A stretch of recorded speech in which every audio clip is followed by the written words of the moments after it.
Ladies and gentlemen, welcome to another week, another episode of the Hoop Genius podcast. Myself, Mo Hoop Genius, joined today by not only the point guard guru, Mr. BJ Armstrong, but we've got our first special guest of the season coming on. We've got Ethan Strauss, home of, his newsletter that he puts out all the time on Substack, if you're subscribed to that, formerly of The Athletic, formerly or currently of House of Strauss podcast as well. Ethan, thank you for joining us today. Thanks for having me, and I love the way, I know you hear this kind of thing from Americans all the time. I hate to do it, but the way you pronounce the Athletic, just top notch. I love it, man. Thanks for having me. Well, you famously covered the Warriors for The Athletic, and what always makes me laugh is the way that Americans pronounce Warriors. They say the Warriors, like there's not two R's in the middle of the word. They say, you're the Golden State Warriors. And I'm like, but speaking of, what is this, an English class? Is this an English class right now? Hey, man, I'm just putting you guys on to the Queen's English. You know what I'm saying? I'm just trying to put you guys on. But speaking of the Warriors, we would be remiss to not start there with what every NBA fan in the world was looking forward to all weekend. What every sports fan was looking forward to all weekend. No, it's not the NFL. We're talking about Klay Thompson making his return to the Golden State Warriors. Now, BJ, I know you were extremely excited about this. Oh. What stood out to you? Well, you know what? It was a triumphant return of Klay Thompson. And you can see the joy that his teammates, in particular Steph Curry, Draymond Green, Andre Iguodala, and let's not forget the Warriors fans, the fan base. The building was electric. Klay did not disappoint. He comes out and makes his first shot. He has a slam dunk. He's making threes. And shall we dare say, Klay is back in the building. Man, someone somewhere must be working on a little remix. I forgot about Dre, because it seems like the league forgot about Klay and everything he can do. Ethan, on our last episode on Friday, we spoke about Klay Thompson's return. And I mentioned one of the notes from your book where you spoke about how much Klay had an affection for a certain breakfast in Memphis on the road. And he'd be in the shoot around just thinking about omelets. From your standpoint, having been around that team so much and been around Klay Thompson so much, what were you expecting before last night's game in terms of Klay Thompson making his return?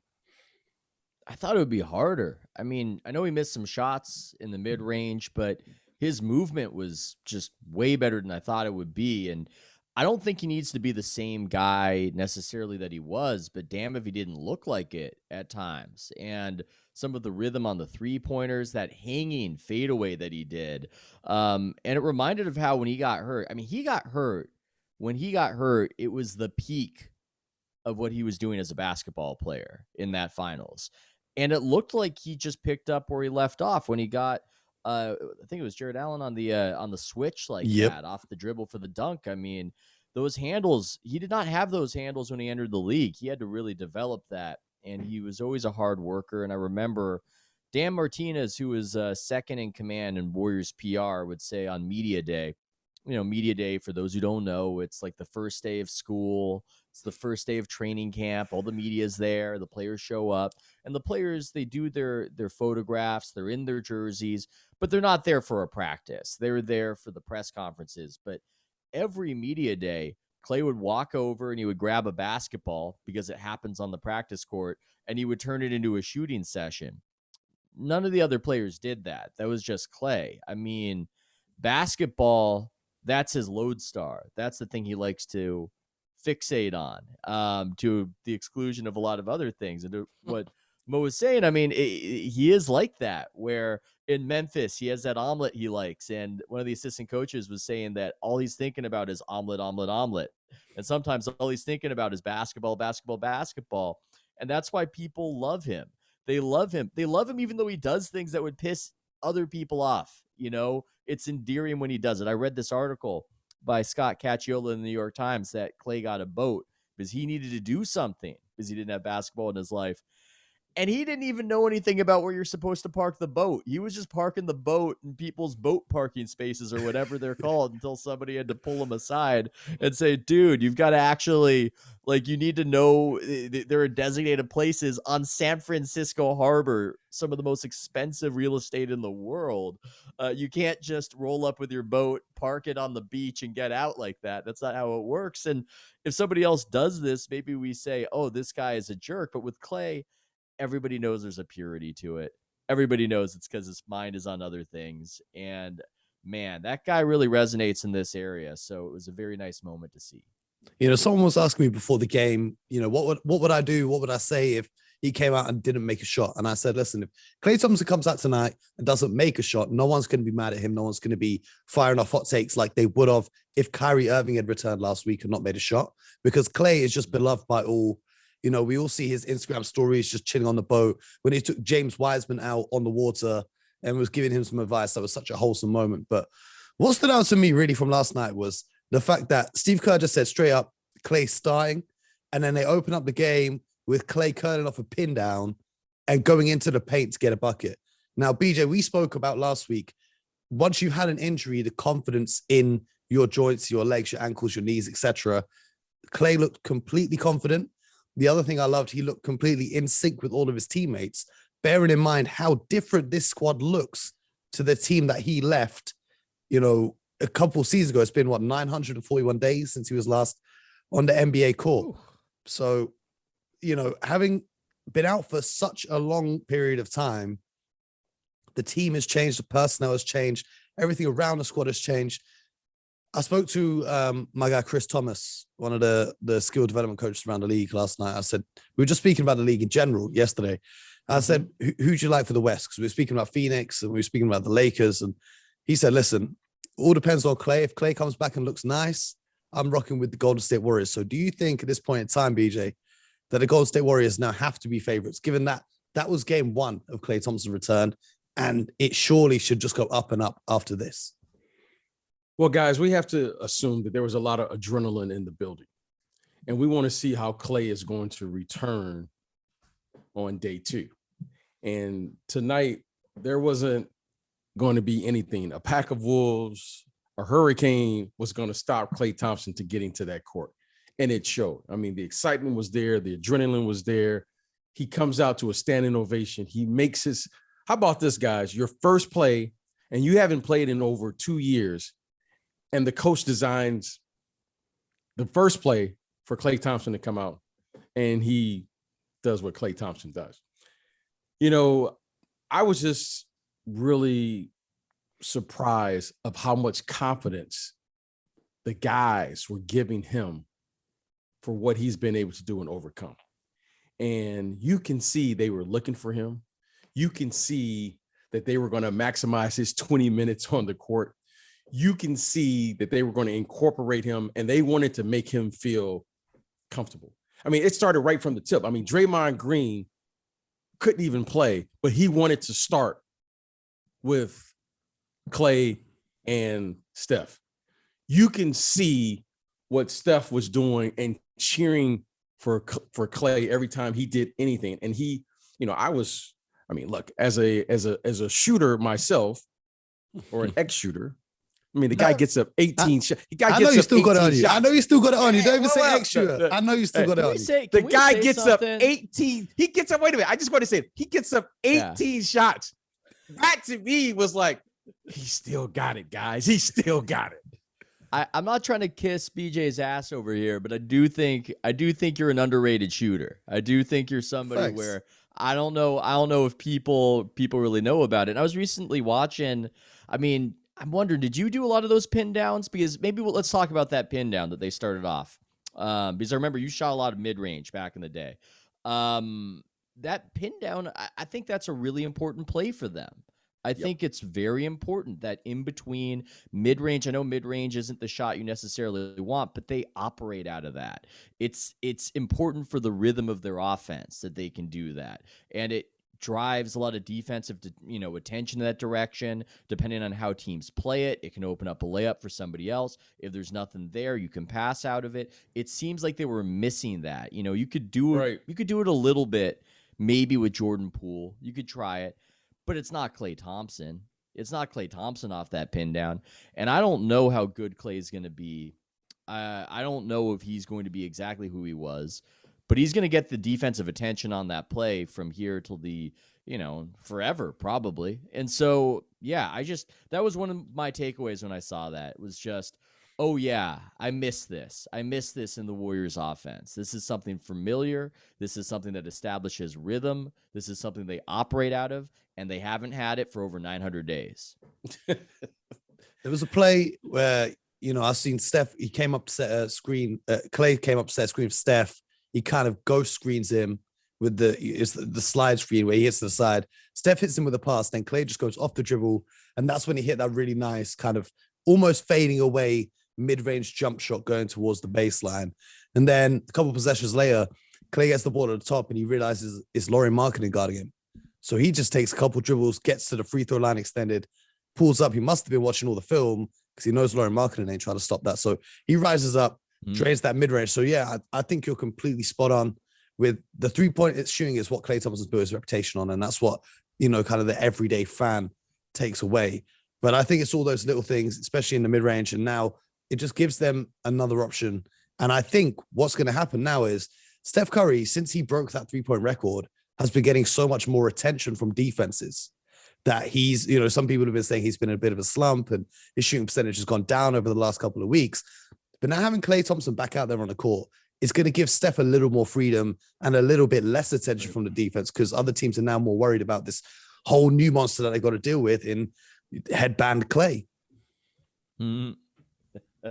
I think also in transition, transition Right. is when he really scares teams. And it's that transition 3 that very much terrifies them. And I think that's just going to open up. It's going to open up so much for them. And I do think with shooters, they don't really forget it. It doesn't really go away. Maybe we'll see some of the rust in the defense. I know Klay said that he wanted to be a two-way player still.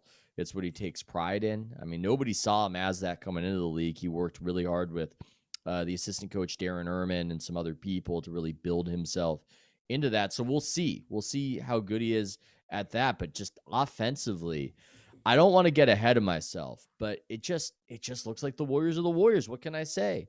They're all on the other side of 30, all the relevant guys, but they just look like the Warriors of old. That's my main takeaway. Well, defensively, I need to see more of Klay as the primary on-ball defender, but there was a possession there where I think it was Gary Payton the second was mismatched with all these Garys in the league's getting me confused. Yeah, he was mismatched with Markkanen on the block, and Klay Thompson came down from the top as the help defender, actually blocks the shot. So he's clearly been studying the game at a crazy level. BJ, have you got any closing thoughts just while we wrap up this segment here on Klay Thompson and his return to the court? Well, the biggest challenge I think for Klay is getting back to defensively, getting back to where he was at or somewhere near where he was at. And the reason being is because if there's going to be one difficult part about coming back is your reaction time. There's nothing you can, really train for other than getting back to the speed and pace of the game. I think they play, the Memphis Grizzlies coming up. There's nothing you can do, guys, to get ready for Ja Morant. Okay. There's nothing you can do to get ready for the speed and quickness of the game. This was a nice game for him. I thought he did some great things. I love his aggressiveness and the fact that, if I've had some injuries myself. I've had like 6 knee surgeries, never an ACL. But when you have an injury like that, he's had 2 significant injuries. You feel off balance. And the thing I was looking for was to see how comfortable he was and how much did he trust his legs. And guys, he looked fantastic. He was great. I mean, he went up, tried to dunk it. He was out there moving, playing defense. And the thing that I love most is he wanted to get physical tonight. He wanted to feel the bumping of the bodies. I'm sure he's tired of training. I'm sure he's tired of doing all the one-on-one drills. And it was good for him to be back in the locker room and get back to some real game action. So I was pleased. It was great. The league was in tune. You can see all the guys were tweeting him and Instagram and the fan base. I can't speak enough about the fans. I thought they were just fabulous tonight. Even in our house, we got up and we clapped. And So it was just great for him, and I'm really excited to see now. Now I've really piqued my interest because they already were a great defensive team. I believe they were the number one defensive team currently now in the NBA. And then you get Klay back, who we know is an all NBA defender. And then they get James Wiseman back. So Steve Kerr has probably the most difficult job now is how to get all these guys on the court. And when you say he's 12 deep, literally the Warriors right now are 12 deep with really good players. And they look fantastic tonight if they can continue to build on what we saw from Klay Thompson in game one. It's interesting you talk about the fans because, of course, Klay was playing in front of a completely different crowd. Last time out, it was at the Oracle Arena. Now the Warriors have a new home at the Chase Center. Just before we move on, Ethan, from your perspective, Draymond Green spoke about on his podcast making the Chase Center their new home for the Golden State Warriors, and he realized that they have to build the atmosphere and the culture inside the arena with the fans back up.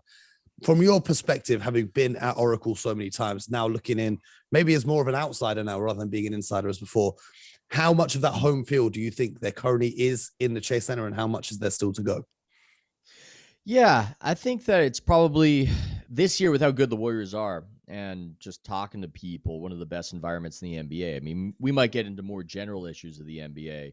The various variants, I think, have crushed attendance, and that's why when you're skipping around on League Pass, maybe you see a lot of empty seats when you look around the league, especially in some of the smaller markets. I don't think you're really seeing that at Chase Center. So relatively, I think it's right up there, right? But they've got a bit of an issue. I mean, we'll see how it all goes down the line. But the Warriors spend $1 billion building this place to go to San Francisco. Anybody would have told you that that's a brilliant businessman move. I mean, you just bought a license to print money. You just opened up an arena with the hottest team, and not only that, there are no major concert venues in San Francisco, so you're going to bring in all these big concerts, Taylor Swift, whoever. You're going to print money. Well, what ends up happening, of course, is this pandemic that nobody could have foreseen. And it triggers this work from home revolution that nobody could have foreseen. And so you're having a situation where San Francisco downtown is almost empty. There is no parking down there. It's an issue. There's no parking down there. Even the Giants, who are close to there, have about 3,500 parking spots. Chase really has none. So to what you're saying, I agree. I agree totally with Draymond that they need to build the culture. They need to build the feeling. But after Steph, I do not know what's going to happen at Chase. I think it's a crazy thing where it's nobody's fault in a way. I'm not criticizing them. They did what any businessman would have done by moving out of Oracle and coming to San Francisco. Just these crazy circumstances have happened to make it a really risky deal for them. And they'll just need to, I don't know, they'll need to win 3 more championships to make sure that people drive down to downtown San Francisco where there's no parking when they're not working there and keep filling the arena. So, I mean, I know that's a bit of a broader take that's away from maybe the basketball itself, but Right. It's just something I'm watching as I look at the financial situation around the league and I go, yeah, that one's tricky over there. They're very lucky that Steph Curry is who he is what I would say. No, I love that perspective. Life after Steph is going to be very interesting. Potential title for a new book as well.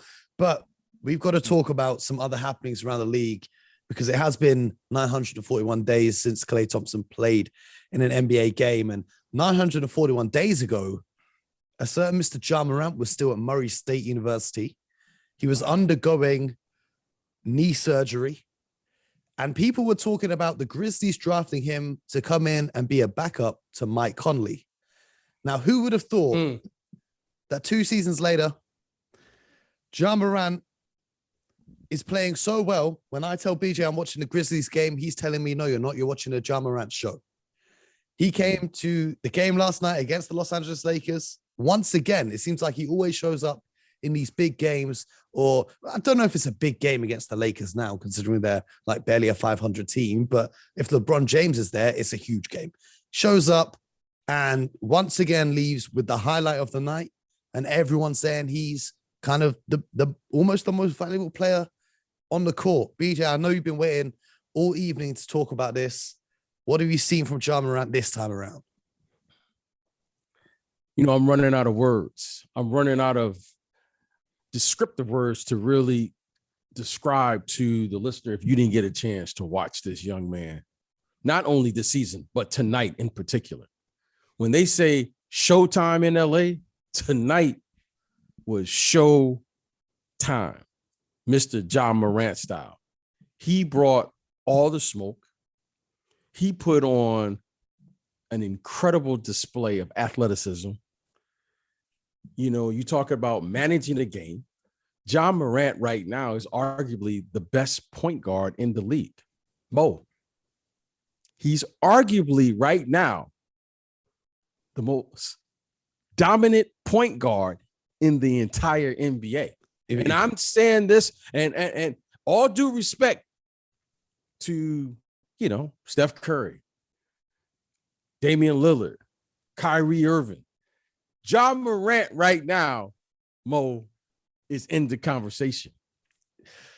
He's up there. I'm not taking him ahead of Steph, but he's up there.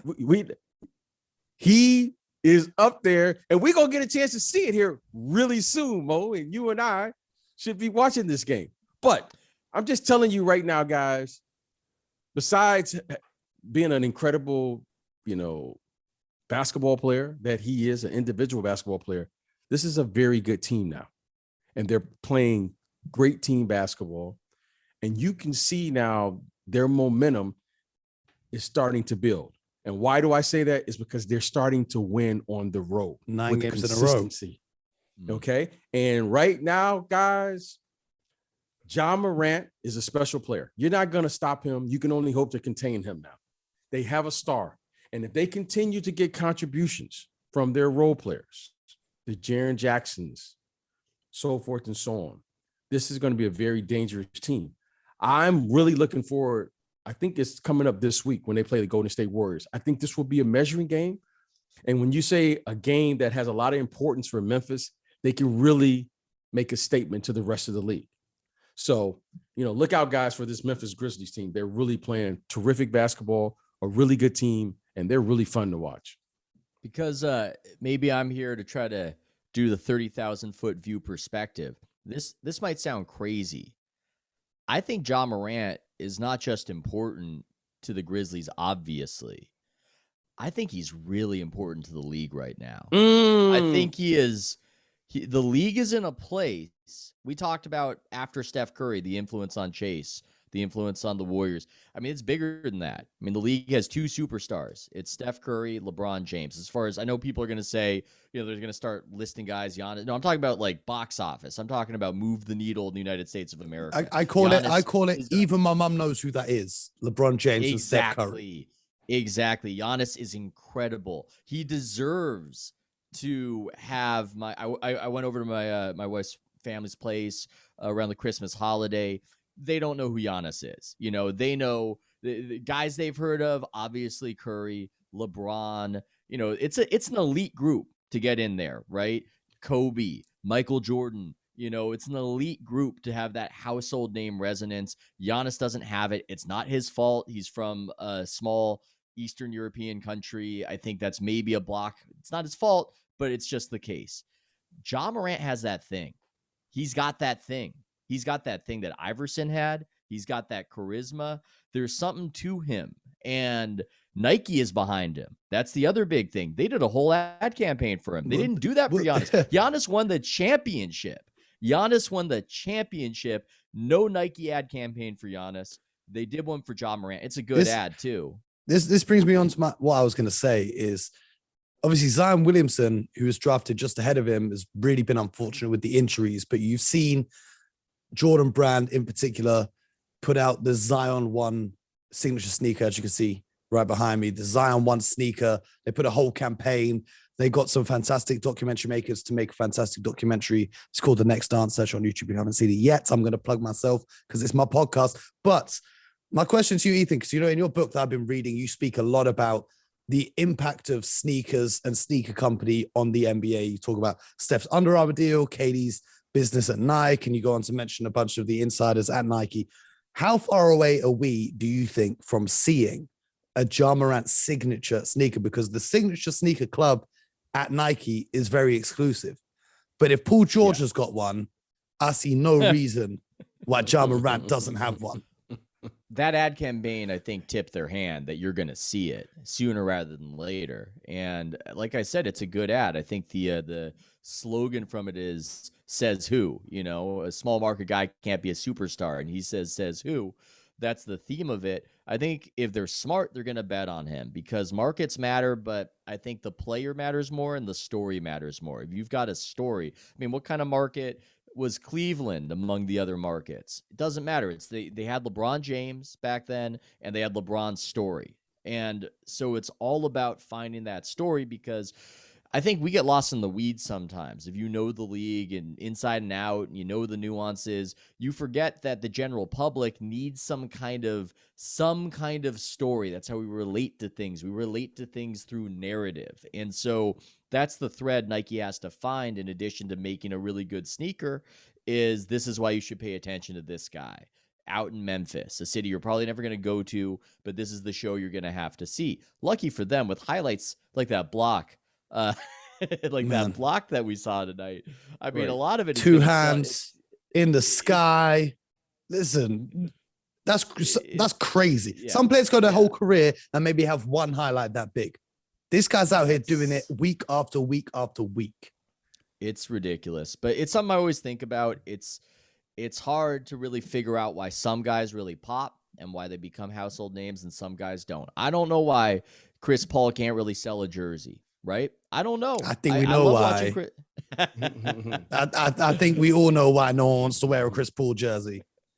I'm just saying, you would have thought when he was playing back in the day, early in his career, you would have thought that maybe he'd be one of those guys because, I could tell you any sort of rule for what people want. People want to buy shoes from, by shorter guys. They don't want them from centers. It's like, okay, well, Chris Paul. No, it doesn't work for whatever reason. We could go down the reason, but it's interesting who it works for and who it doesn't.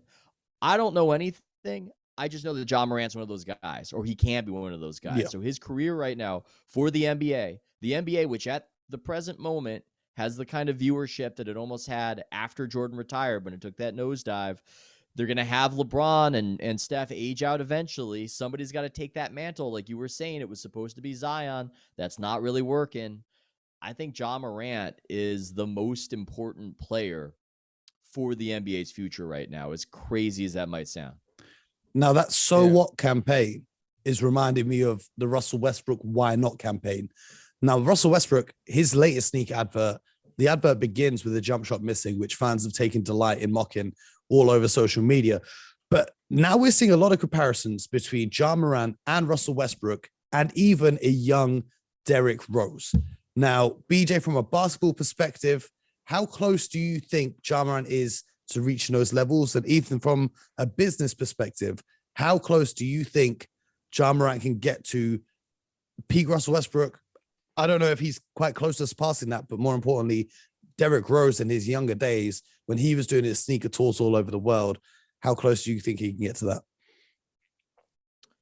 BJ, go first, or should I go first on that? Go ahead, Ethan. Go ahead. Okay. It reminds me a lot of Rose because Rose, before the knee injuries, could sell a sneaker and do it for Adidas. It's not so easy to do. It reminded me a bit of Iverson with Reebok. Really I wouldn't say putting Reebok on the map, but for people of a certain age, I don't know how old you are, Mo, but everybody wanted that when I was a teenager. Like everybody wanted that Iverson shoe. I'm 27, and they actually have brought out too young. The retro Iversons now, though. They've retroed the question ones with Reebok, and they brought them back out. They released them last year, and people have been rocking them now. Oh yeah, they're nice, and the ones that have the DMX cushioning, they called it, that kind of beehive look to it. I mean, you stop feeling it after day 2, but it looked nice. It was just a little something that people liked. He reminds me a lot of that. I think he's in that category. Westbrook would have been, but Jordan Brand, it's always difficult, right? It's always weird. It's like it's confusing because you're your own entity, but you're also under the Jordan umbrella. And I think it's harder to be a big time signature guy if you're with Jordan Brand. I mean, you sell sneakers, you'll sell some sneakers, they pay you, they make a nice mint over there at Jordan Brand. Michael Jordan makes I think something like $140 million a year off Jordan Brand. So they do okay, but I don't think you become the kind of cultural force. Yeah, he's right in there. And another sneaker guy I would think too reminds me of him, maybe has aged out of it a little bit, is Kyrie. Like that first Kyrie shoe really sold well. I think he can be like those guys. I mean, Derrick Rose had the Chicago thing that really helped. That story, right? And that's big market that he was playing at home. And a superstar agent behind him. Yeah, the whole thing. The whole thing.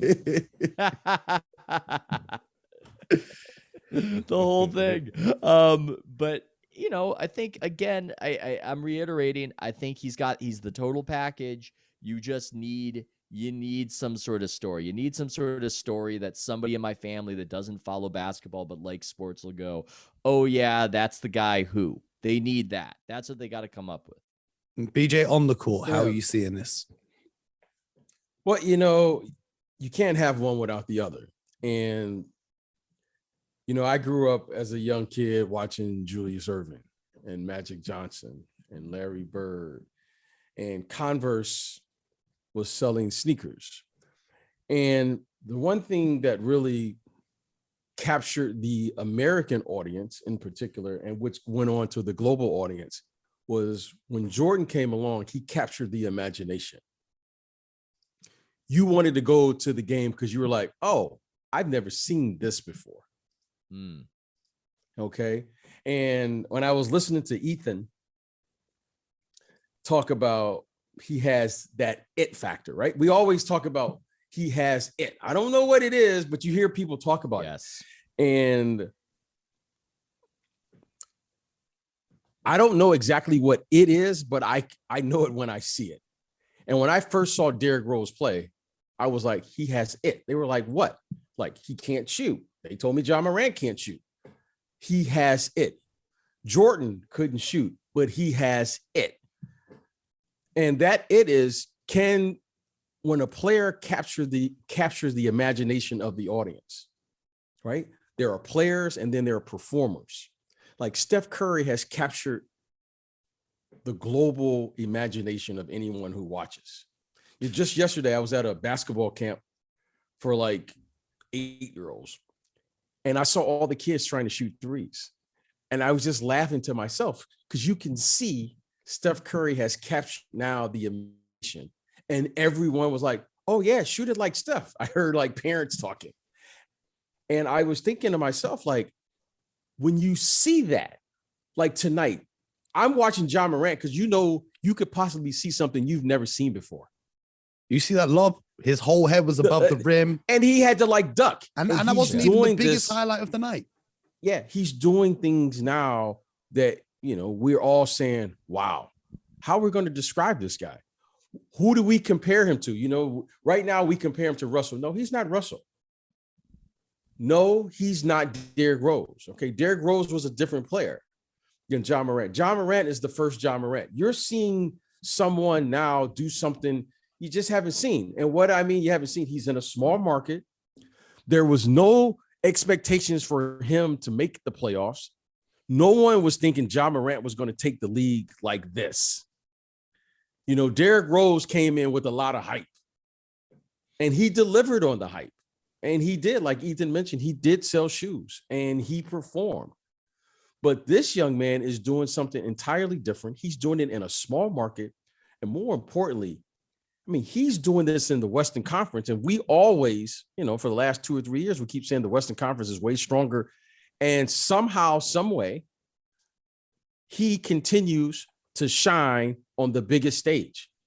Last year, they beat the Golden State Warriors for the play-in. Yep. This young man is performing. So he has the imagination now of an audience. People are going to watch him, and he's winning. And I think if he could do something big, he could peek into that stratosphere now. I think that the Grizzlies could surprise a lot of people come to playoffs this year. If they can get to that conference finals there, they put the whole league on notice. But talking about... And Mo, and here's the most important thing, guys. Go ahead. You hear his name all the time now in the verses of all the rappers. Yes. I'm on my Grizzlies like Ja Morant. Yeah, listen, that's important. Hey, because that's important. Mo, now he's affecting the culture. And that's the key. That's the key. You know, you started hearing Derrick Rose. You hear when you say Jordan, when you say LeBron, when you start hearing the rappers and the culture embrace you. When you say I'm on my Grizzly, everyone go, oh, that's Ja Morant. And just little things like that are beginning. You're starting to see this snowball roll and gain momentum as he goes about his business. PJ, speaking of rap lyrics, Money Man dropped a track called On the Go, and he's got a line in that, and he says, "These guys won't shoot. They're Ben Simmons." So we got to talk about the opposite end of the spectrum. We're going from a high flying point guard out west, taking the league by storm, to a point guard and the east who's not taking the league by storm. He's doing quite the opposite. Now, I have heard from sources in the Simmons camp. Now, I don't know if this counts as news because I think it's pretty common and obvious knowledge, but the latest I've heard is that he prefers to be traded now to two destinations, one being the Golden State Warriors and two being the Dallas Mavericks.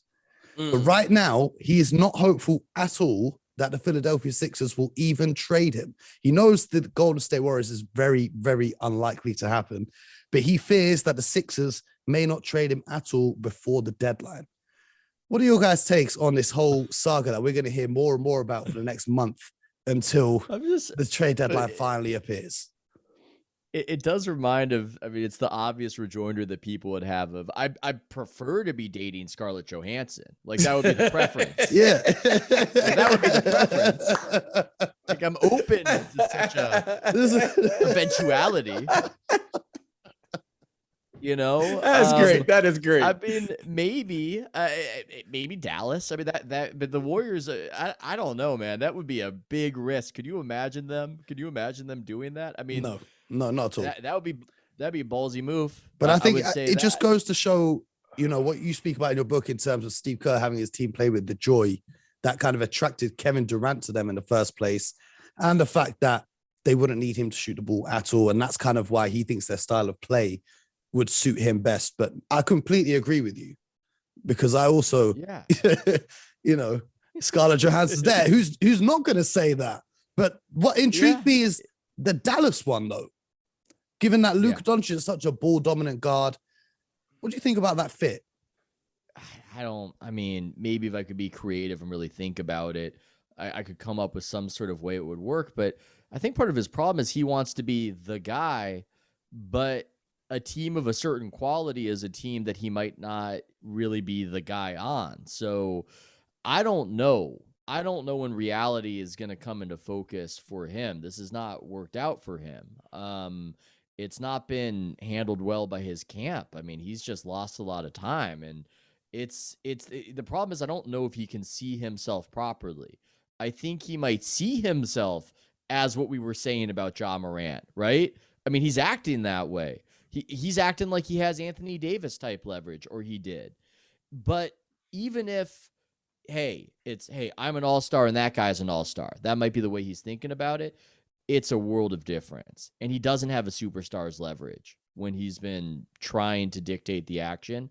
And part of what he's running into right now that makes it tough for him is that the league views his predicament as existential. They view it as, if dudes can just opt out of their contract this early on, then contracts don't have any meaning, right? Right. This really matters to the league. The league wants him to get crushed. The league wants him to be an example to other people. They won't say that. Adam Silver won't come out and say it. David Stern would have, by the way. But Adam Silver won't. But they're behind the Sixers every step of the way, making life tough for Ben Simmons. They're not going to say it, but they're the ones coming to the Sixers and saying, hey, whatever you need to do, we got your back. And that matters. That matters, you know? Like, I reported that. I wrote that. It matters because ultimately these kinds of disputes go to an arbiter, and the NBA is that arbiter. So if the NBA is coming to you and secretly through back channels saying, "Hey, we're on your side," that matters a lot. So he might need to, I guess, lower his expectations. Hey, maybe it works out in Dallas. I don't know if it happens, but he might have to, I don't know, have preferences to everybody. Reportedly, he's lost 10 million so far this season, and that's not to factor in the off-court endorsements, because I'm sure brands aren't trying to be giving money to a guy that's not on the court and he's just causing drama. BJ, from your perspective, wait, I just want to say you could get a cell phone endorsement, for a cell phone that you can practice with. Sorry. Well, the biggest headlines about him is him dating Maya Jama from London, much to the dismay of many of the population here, who are wallowing in heartbreak as she flies out to Philadelphia or wherever she may be. But BJ, if you had to pick a team that you could see Ben Simmons on if he was to be moved by the trade deadline, and you could only pick one, who are you picking? Well, I think what Philadelphia is holding out on or holding out for is an all-star. Whether Ben Simmons is viewed as a superstar, when I mean a superstar, an elite player as your first option to win a championship, I don't think that holds true, but I think they want an all-star back in return, especially with Joel Embiid, who has now consistently, he's a top 5 or top 7 player in the NBA. So if they can get an all-star player, he's been on a tear for the past month. That's been scary. He's right up there with in the MVP conversation. And say what you want, they're still one of the better teams minus Ben Simmons. With Ben Simmons, maybe if Ben Simmons is the player that we all think he could be, that's a big if, maybe that pushes them over the top. However, the interesting thing about watching this from afar is that you can see what the rest of the league views of him. No one has really stepped up to the plate to get a deal done. Yeah. And that to me has been the most surprising thing. And one thing, I think Ethan, as we go about this, I want to hear his comments about it is, at some point here, the new collective bargaining agreement will come into play. And I think when we look back on this some years from now, the owners and the league is going to look back to this moment in time to have the following argument. We're going to shorten the length of these contracts of these players. And this is a very dangerous position for the players to be in as they go, not only talking about one player getting traded, but the future of length of contract. Because now, if you can't get a 5-year extension, a 4-year extension, you're talking 1 or 2 year deals because of the following. You see with Kyrie Irving, you see with Ben Simmons. And I think these owners are using these moments in time to gear up for that. And I'll be interested to hear what Ethan thinks about that, because at some point here, there's going to be a new collective bargaining agreement. And what do you think, Ethan, this is going to play, or how it's going to play itself out? Ben Simmons is making life tough for the players in the new CBA. This is going to be referenced. This is going to be brought up. I think BJ is completely right. And what's going to help the owner's case, to just give some broad strokes views of the financial situation of the league right now. They will sign a new TV deal. That new TV deal on the national level will be bigger than the old one. That's going to hopefully supplement and stem a lot of the losses otherwise. But there was a recent headline, I think it might have even come out today, and this type of thing is going to get brought up in the negotiations. And it's weird to me that these sorts of headlines, they like come and go. People don't even talk about them. The Knicks and the Rangers tried to recover $1.8 billion with a B of financial losses stemming from COVID-19. And they tried to get their insurer to cover more. And the insurer said, no, man, it's up to $1 million. We don't go higher than that. That's the deal. And the judge ruled in the favor of the insurer today. So the Knicks and the Rangers, based on that ruling, maybe I need to read a little bit closer. It looks like they just lost $1.8 billion or something like it today. That's crazy. There is money pouring out of the league that they would have otherwise expected. We forget what it was like going into this season. It was going into the season over the summer. People were relaxing. people were saying I got the vaccine. We're opening up in California, which is really nervous about these types of things. All of a sudden, I was going into Costco or wherever, no mask. And then the Delta variant happened. And now we've got Omicron, and we've got all these absences. And what people don't understand about the attendance at these arenas is they give away tickets to try to make it look like more people are there. They send people down to the lower level when it's a national game to try to make it look like people are there. And this sort of thing spirals in the ticket industry. And gate revenue is about 40% of NBA revenue, according to Adam Silver. Mm-hmm. They're getting hit hard right now. It's a downward spiral because people buy tickets on the assumption they can sell tickets, right? And that bids it up. It's speculative. But once people go, oh my God, ticket prices are dropping, it starts to spiral and it starts to just go down to the bottom. So they're losing a lot. You know, when I wrote about it a few months ago in my newsletter, I was talking about how at the time you could get a Clippers suite for $250. I'm not talking about like one guy, one ticket to the suite. I'm talking about you're having a bachelor party, rent out a suite at a Clipper game for $250, right?